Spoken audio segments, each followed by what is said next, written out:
So I hope everybody's back in here because learning styles and teaching styles are, it really helps you to evaluate where your student is and what kind of teacher you are to know how to mesh together. And so that you can kind of also see that, you know, they're not always just misbehaving because they want to misbehave. There are some things that just certain personalities just don't quite like. And so, so I will see if I can send you, I'll scan this stuff and send it to you as well. Okay. Judy. And we'll put it up on Although, yeah, never mind. I have to get written consent from the people. So never mind. Okay. But if I retype it up, do I have to do that? I don't know. Is there a way to just link to them? I don't know. I'll look. Okay. Okay. So there are basically 4 types of learning styles. You can have the wiggly Wilma or Willie, the perfect Paula or Paul, the competent Carl or Carla, and the sociable Sue or Sam. So most kids, whenever they're kindergarten, 1st grade, they are pretty wiggly.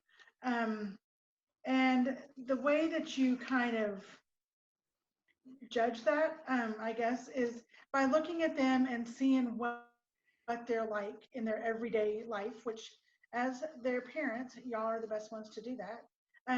So the characteristics of a wiggly student, one who probably needs more of a hands-on approach, is they're usually pretty quick, they're intuitive, they're curious, they're realistic, creative, they're innovative, instinctive, and adventurous. Let me tear this off because that'll just make my life easier. So they're spontaneous. They really love games. So whenever you're teaching somebody whose characteristic is a wiggly, Willy kind of person, they really like to play games. And so bouncing a ball back and forth as they're doing spelling words or math, you know, 1 + 1 is 2, you know, whatever, is a helpful thing for them. They're usually restless and they're fun, they're energetic, and they need variety and they enjoy change.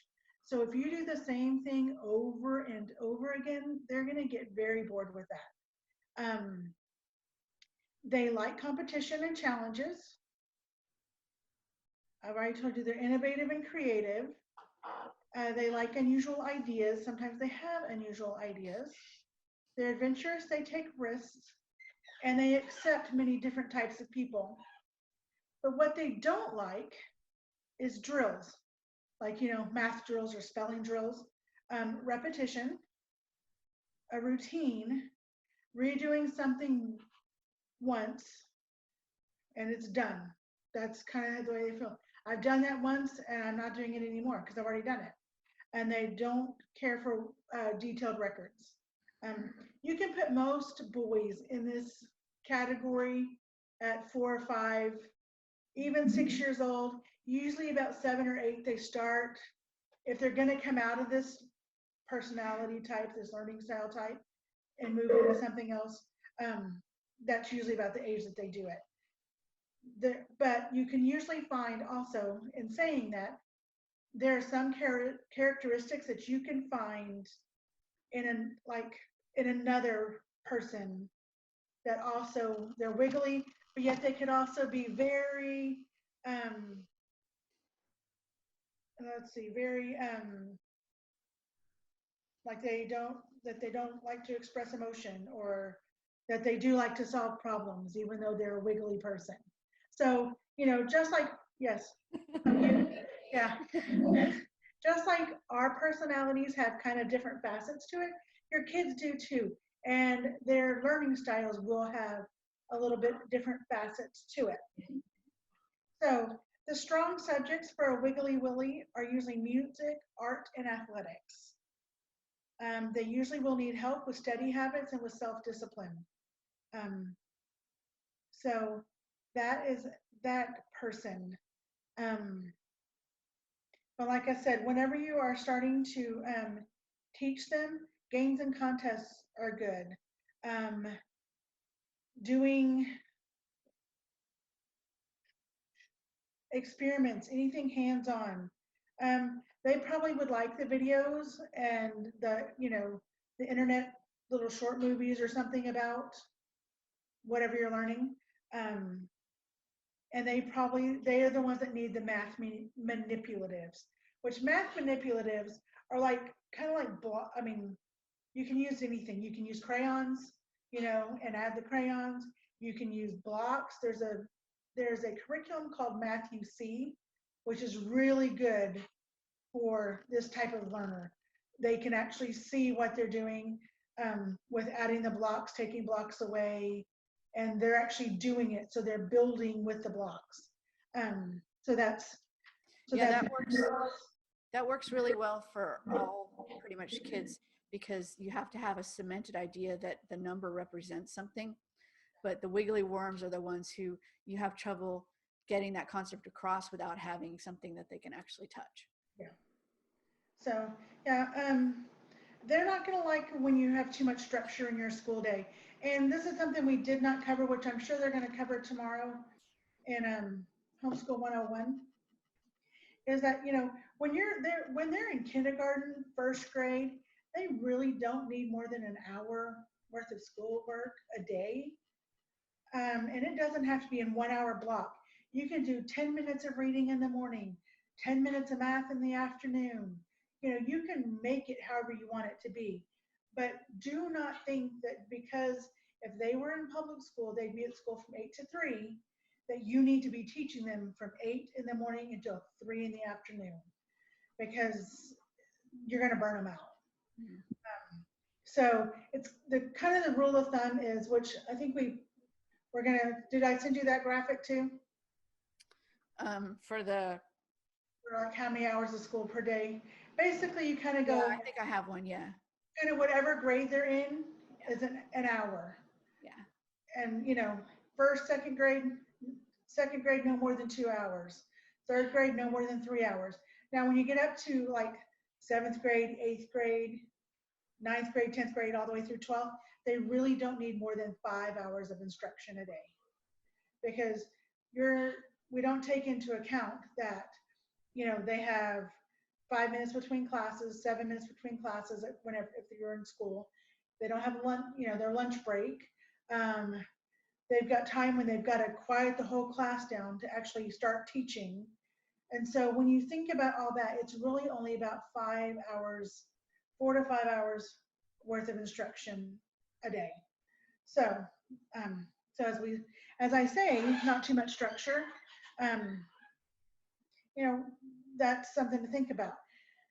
Also, there's nothing wrong with doing school on the trampoline, if you have a trampoline, or in the backyard, as you're playing basketball with them, just bouncing a ball. Those Basu balls for yoga and that really help your core. Getting a wiggly willy on one of those to do school, it helps because their mind is having to concentrate on not falling off the ball, not getting wobbly, but yet they can think about what you're saying as well.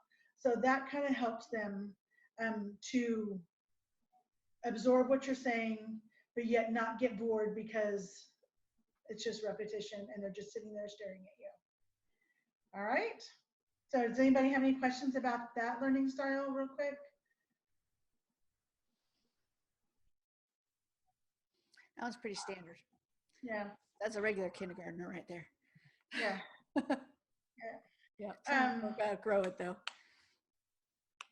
Let's go on to the perfect Paula. The common characteristic of this child is they are practical, they're responsible, dependable, efficient, they're organized, they like to work systematically through things, They work well within time limits. They like a planner. They want to know what's coming up next. They want a routine schedule. Um, they like to know what's expected of them. They usually have proper social attitudes, and they need consistency and defined instructions. So they going to my other page. So they like clear assignments and expectations on them. They want examples of what you want them to do because they don't want to do it wrong. So they're going to want to see what you expect of them so that they can rise up and meet your expectations. They do like drills and memorization. That's kind of comes easy to them.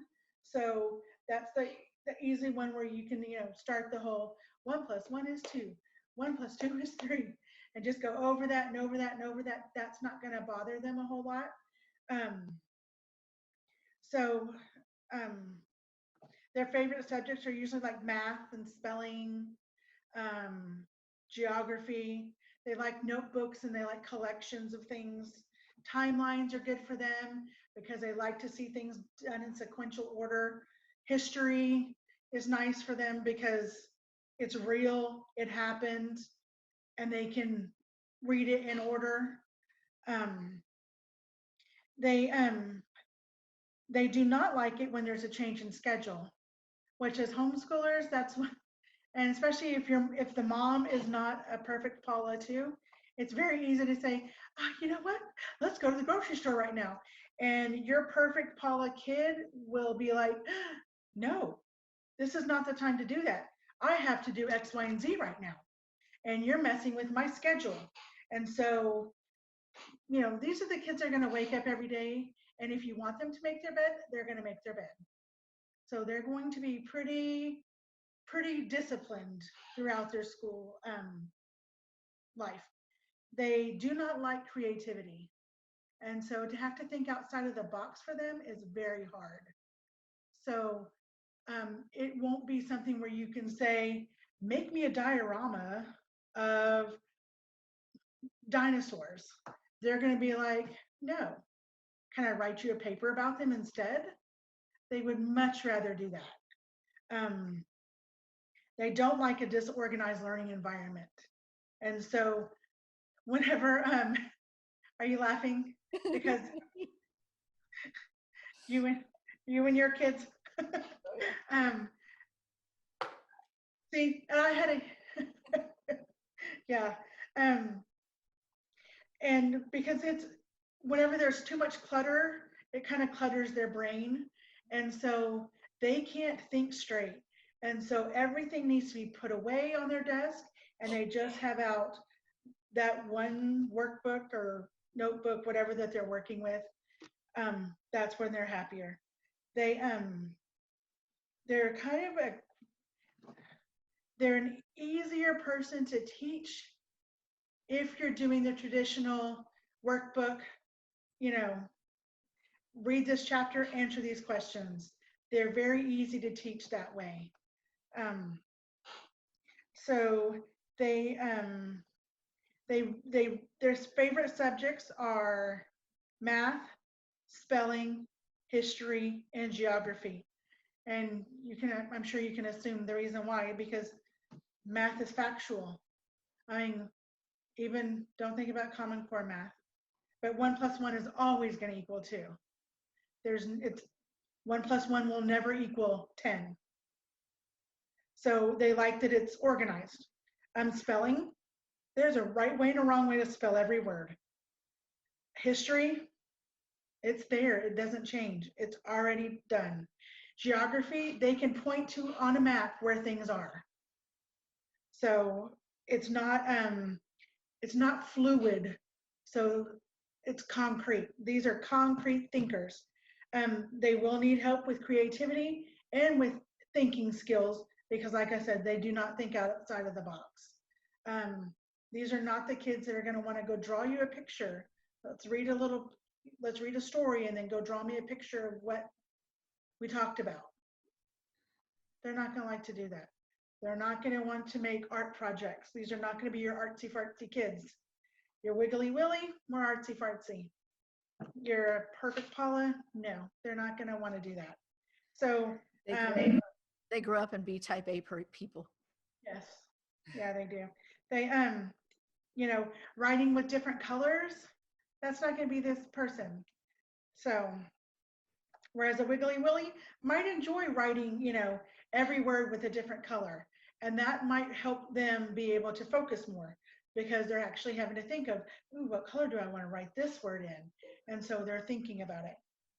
So they usually like complex subjects. They like, oh no, sorry, wrong person. I was going, no, they don't. So that's kind of the perfect Paula. So any questions about that personality type? I have my other ones. There's a lot of perfect Paula teachers out there. Yes.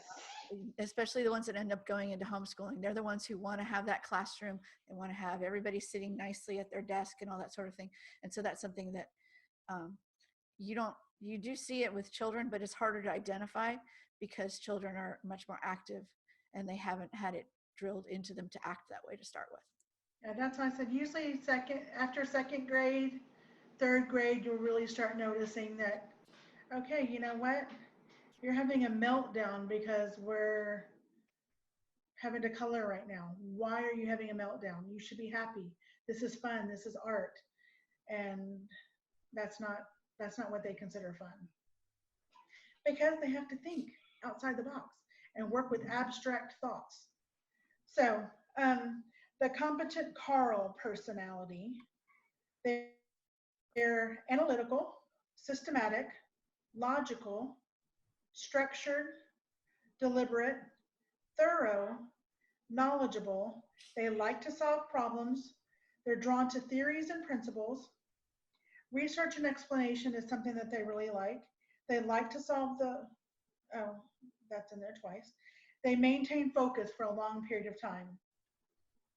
So again, these students you're not really going to find them until they get a little bit older or find out that this is kind of how they are.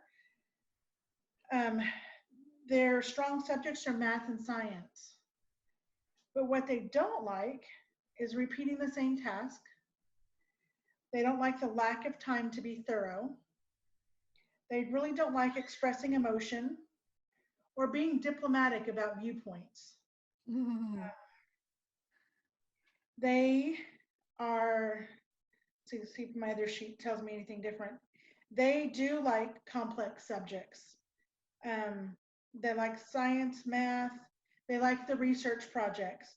They like the long-term independent projects. So they like to work alone. They don't want to work with a group. They need help with their social skills and with their non-technical creativity, because these are the ones that could write you the manual on how to use your dishwasher. But they're not gonna be very flowery in their writing. So if they're writing a story about outside, they're not going to be the ones that say the big yellow sun was shining bright. It'll be the sun was yellow. It was bright. So they're not going to add in the flowy, colorful words because that gets into creativity, and they just want just the facts, ma'am. That's kind of the way this learning style is. They do not like being rushed. They do not like busy work, especially if it's something that they've already taken care of, they've already mastered it, and now you're asking them to just be busy and do it. It's not gonna be something that they like. They do not usually like excessive emotional interaction. So yeah, they want you to be proud of them, but they're not going to be like, mom's jumping up and down and throwing confetti at me because I did this problem right. That's not gonna. They're mostly not huggers either. My daughter is this, and this is so hard for me because I'll tell you mine when we're done. They like to do their work on computers.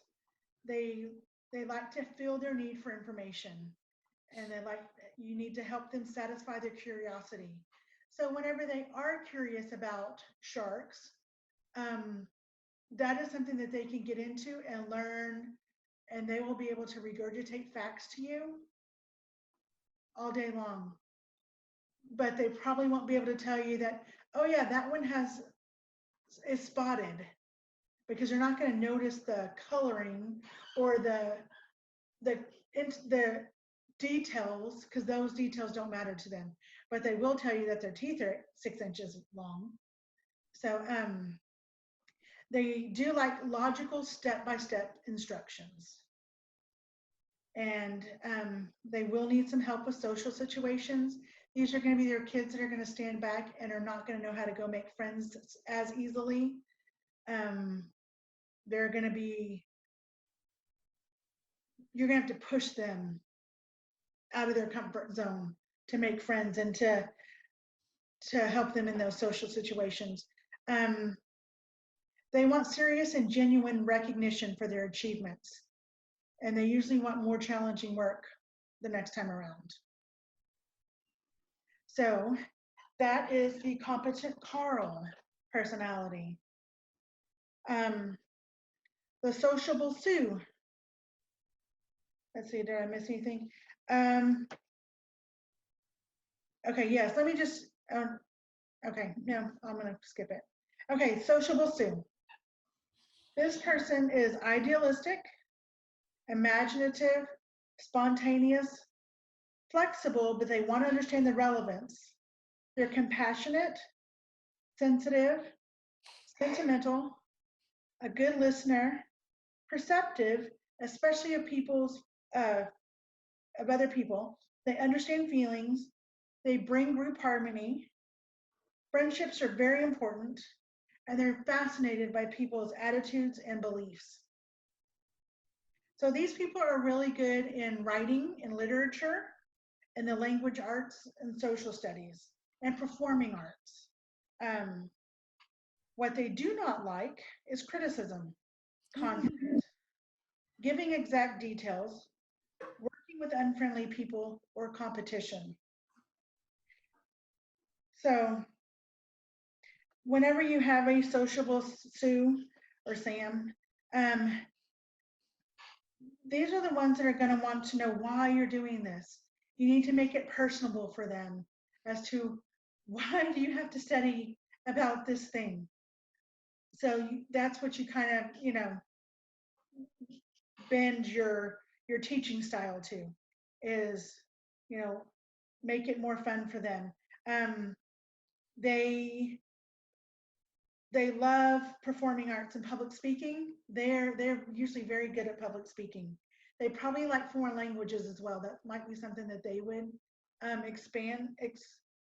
they would excel at. That's the word. They do not like detailed assignments because they just really don't care. Just tell me what you want and let's get it done. They don't like complex subjects.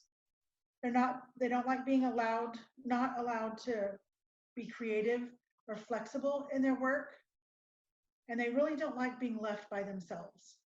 So if you have a student that is always coming to find you and wants to sit right next to you while they do your work, or wants you right next to them, they're probably a sociable Sam. Unit studies are good for this type of learner. Because they'll take a subject and they want to learn all about it, not necessarily the details, but the big overall picture. That's what they want. They don't want you to be more detailed than you have to be. They do like small groups, so group projects are going to be something that they excel at, which when you get in college, when my sons got in college, there were so many group projects that they had to do, and they were like, but so this is good for a sociable Sam. They do like historical fiction and biographies that teach history. You have to be really careful when you criticize the student, because they take everything to heart. If you say something, they're going to process that forever, and it can devastate them. They need lots of praise and encouragement. Um, so those are the 4 types of learning styles. Where are my teaching ones? So, oh no. So basically, a wiggly willy, if you know the concrete random or the actual spontaneous kind of learning style. I don't know if y'all know any of those or if that makes any sense to y'all.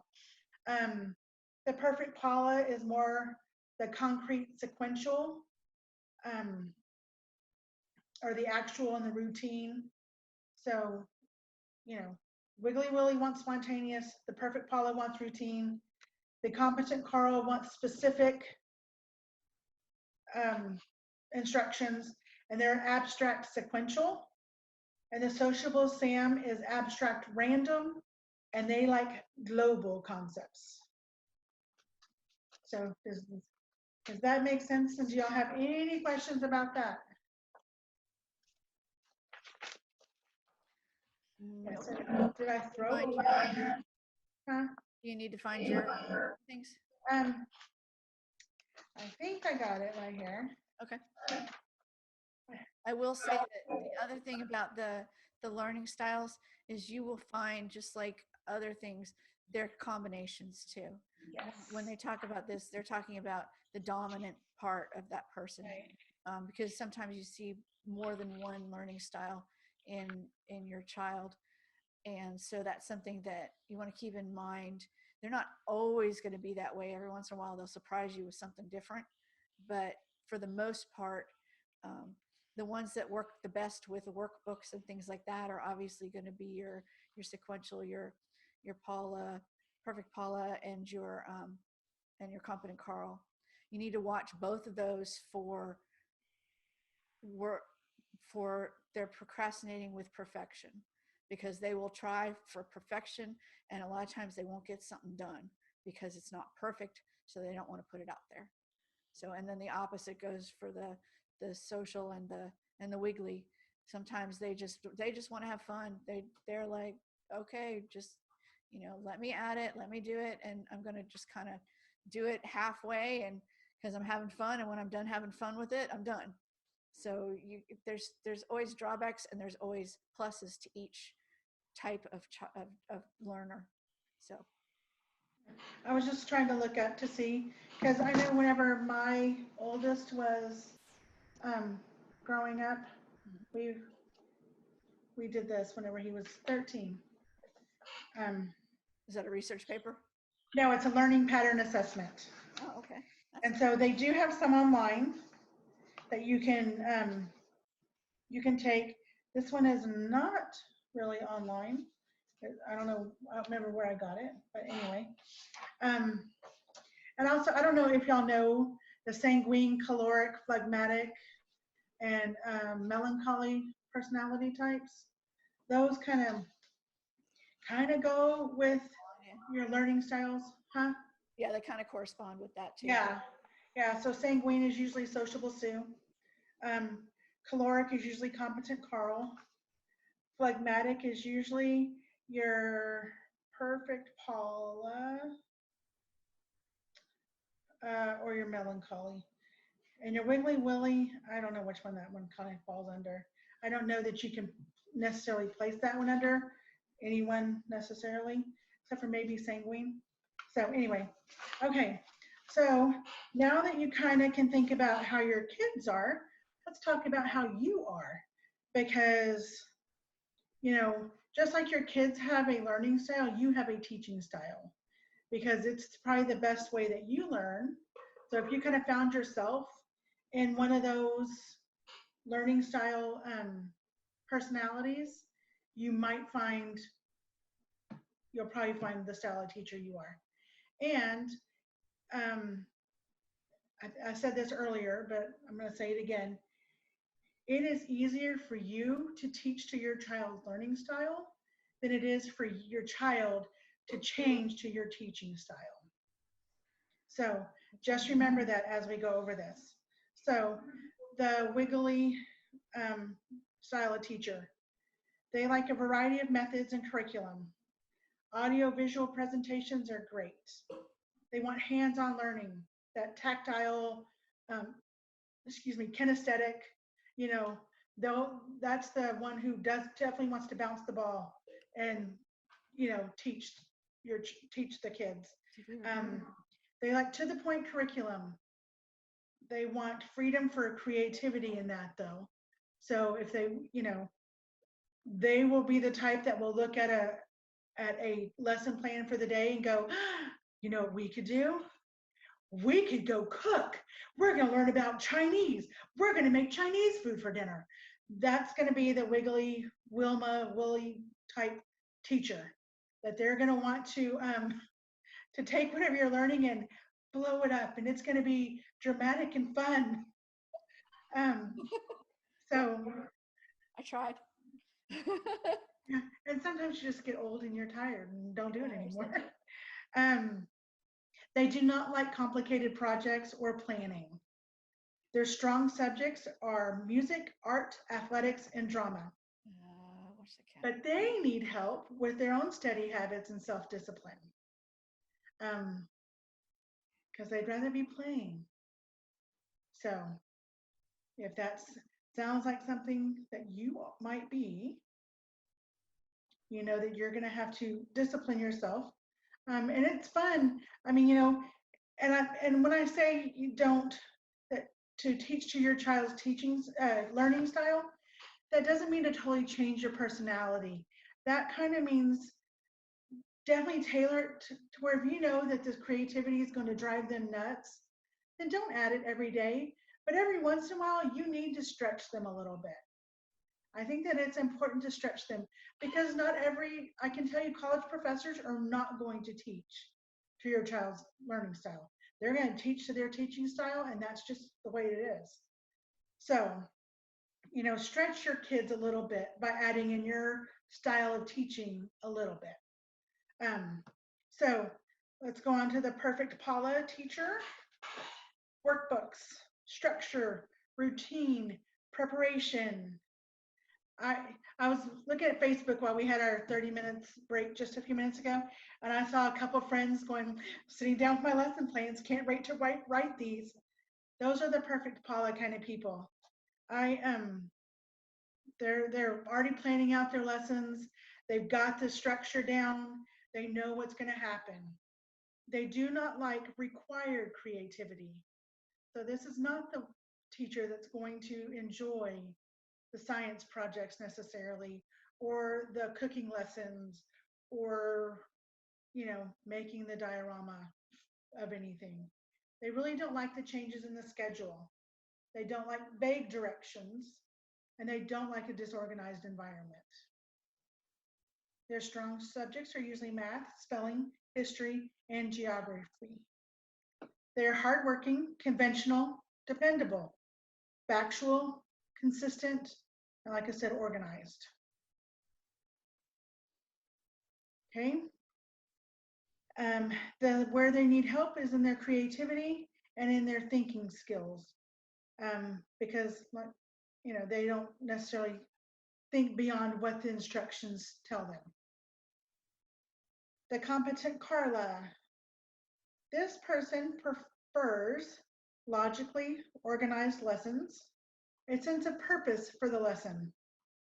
They like the long-term projects, problem solving, debate and brainstorming, research and exploration, and they're analytical, they're thorough, they're deliberate, and they're systematic. Their strong subjects are math and science. What they do not like is expressing emotion, wasting time, repetition, or group discussions. So they will need help with social skills and non-technical creativity. So again, kind of like with the perfect Paula, they're the ones that are going to need, to add some of that creativity or find an outlet for their child to bring in creativity. And it's going to frustrate this teacher if the child does not understand a concept. If, you've explained it 5 times. How many more times do you need to really explain this? So that's going to kind of bug them. So so let's move on to Sociable Sam. So this teaching style likes a small group dynamics, social interaction, creative writing, role playing, choices and variety in curriculum. They are sensitive, compassionate, imaginative, spontaneous, flexible, and they understand feelings. So this is going to be the one that you're going to have a hard time whenever their child is working independently and you have to be on Facebook and you see a friend say, hey, gonna meet at the park at lunch. Anybody want to join us? This teacher is going to be like, yes, let's go. And it doesn't matter if we're done with school or whatever. We're just going to go so we can go be sociable and have fun. So they're going to need sometimes to draw that back in order to get work done. Their strong subjects are writing, literature, language, social studies, performing arts. And they like the creative writing. They're not necessarily really thrilled about, the research paper stuff. They will need help with attention to detail and perseverance. Like I said, it's hard for this because I'm this mom. This is totally me. And whenever I would see, oh, they're going to the park. Can we fit that in today? What do y'all have left? And if we would stop, I had one competent Carl and one perfect Paula, and my other kid was more of a sociable Sam like me. And for the other two, I usually could not get them back on task once we got back because I just ruined their whole day. So, like I said, it is easier for you to understand what stuff you like, but to know what your student likes and teach to your student and how they like to learn and what the best way for them to learn is. All right. Any questions from anybody? Nope. So I am a wiggly person, but I'm also a cross with the competent Carl, and I had a wiggly daughter and a competent Carl son, and so it was fun. I would try and make it lots of fun, and my daughter would go along with it, and my son not so much. So and he doesn't like criticism, so you kind of got to be careful there too. But it's when there's so different styles, which those two are almost complete opposites, and you're trying to teach to more than one child, you have to be very flexible and you have to be very conscious about how you're teaching, which is where I ended up doing a lot more of the unschooling stuff because I never did figure it out.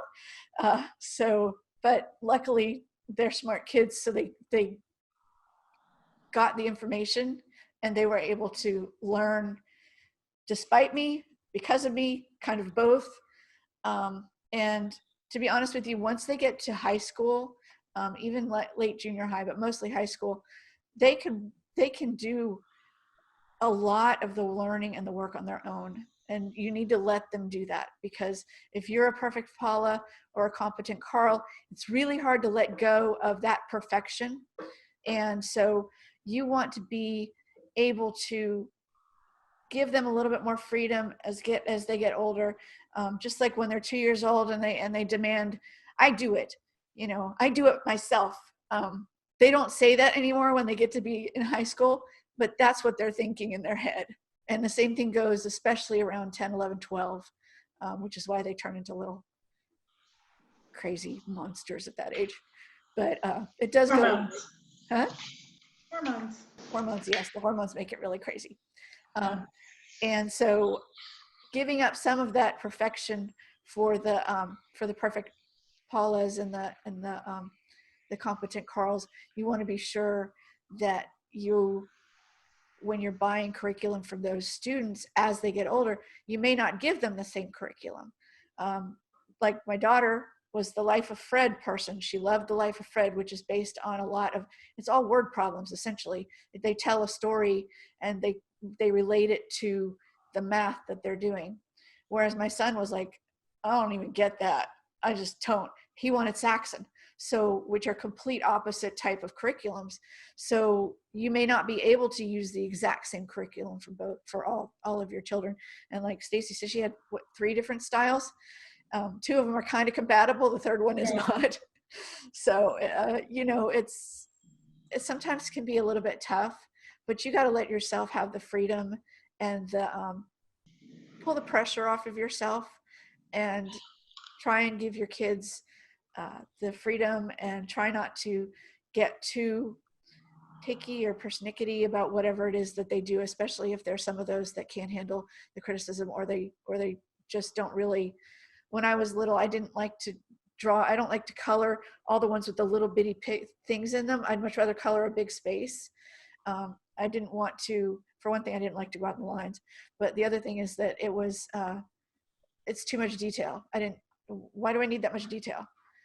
So I ended up being a painter, and I don't have as much detail. You want to make sure that your teaching style, because if you do completely to the child's teaching style, you're not going to feel as fulfilled about doing what you're doing either. So you got to make the flexible and the compromises in there. Well, I was just going to say one thing that I did, because I am a sociable Sam with a perfect Paula tendencies, is kind of how I say what I say about myself. That with my child, that was more research, exploration, especially as she got older. I let her run with it. And my perfect Paula kid, I knew that, it was not going to be easy. It's not easy for him to do the extra fluff work. So I would just kind of take that off of his plate. Once I learned this, which thank God I learned it when they were pretty young, it was just something that I was like, okay, you know what? You're not going to do this, but this one, when you are, because you like this stuff and you don't. So, once you kind of figure that out, it helps you to be able to say, you know what? I'm not going to sweat this with you. We're just going to let this one slide, and we're going to move forward with this because I know this is what you like. And it's important. I think they learn better if they like what they're doing. And by the time they get to be in high school, they really do have they should have the independence. And if they don't, you need to start giving it to them, because they're going to need that if they go off to college.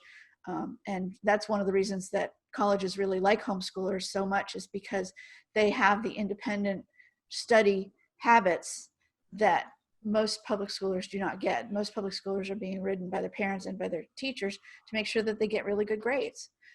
With the homeschoolers, most people are much more interested in making sure that you're loving to do what you're doing, plus you are mastering it. You don't just get pushed through because you made an A on the test, no matter how you made that A. And another, there's, I think it's Gary Chapman who wrote the 5 Love Languages, which if you pick up that book and you figure out the love language that how your child receives love, that adding that into it just really helps. Because if you know that your child has had a rough day at school, and that you've criticized them a little too much, and that their love language is quality time, you can change their world for that day if you will just spend some one-on-one time with them. Mm-hmm. Make the sibling go play in their room, go turn on a video, whatever. But spending, quality time with that one will make that child's attitude, their countenance, everything lift.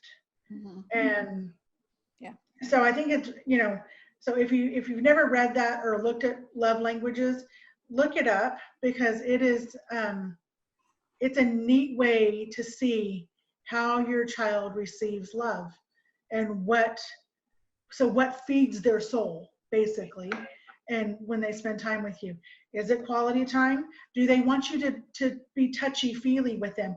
Do they want, I've got a kid, my 29-year-old, still to this day, lives in California, came home for my middle son's wedding in October. Literally, when I'd sit on the couch, he still sits right next to me. I mean, like, I'm like, can you scoot? But he is, I mean, he's glued to me. Even at 29 years old, he's still glued to me when we're together. He calls me every day, usually about 2 or 3 times a day. So we have a great relationship, but there's some, and when I go to the bathroom still, when he was here in October, Matt, I'm going to the bathroom now. Okay, I'll just sit outside the door. Okay, awesome, great. So it never ends, just letting you know. The fingers under the door, it just changes to, this deep voice sitting outside the door if they're a guy. But knowing that that's how he receives love is by being close to me and me hugging him, just grabbing his hand, rubbing his head when he was little. It, when he's had a rough day, just sitting him on my lap with like the rough day all of a sudden just kind of blew away. And he kind of got to refocus and recenter. And they do have a love languages for kids, so that you don't have to try and translate it from an adult to a child. But the adult one is excellent too for spouses, other people.